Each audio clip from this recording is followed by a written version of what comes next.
How to use Trello workflow tool properly. Beginner mistakes that cost you. Trello is a simple but powerful workflow tool, yet many beginners make mistakes that slow down their projects and reduce clarity.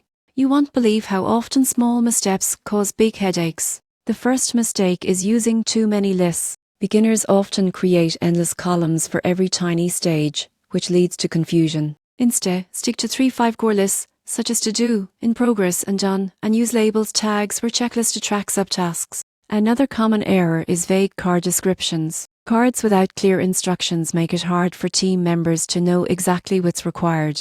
Include concise task descriptions, deadlines, and attachments whenever possible. Adding checklists ensures subtasks are tracked and nothing is overlooked. Many users also forget to assign cards. Leaving tasks unassigned can create confusion and delays. Assign each card to the appropriate team member and use due dates to keep everyone accountable. Neglecting automation is another costly mistake. Trello's Butler feature allows simple automations like moving cards when tasks are completed or sending reminders. Beginners often ignore this, missing opportunities to save time and reduce manual work. Finally, not reviewing boards regularly leads to stale workflows. Trello is flexible, but if boards aren't updated weekly, tasks get lost and priorities shift unnoticed. Schedule regular board reviews to keep everything current and ensure deadlines are met. To use Trello effectively, limit lists to core stages, write clear card descriptions, assign tasks properly, leverage automation, and review boards consistently.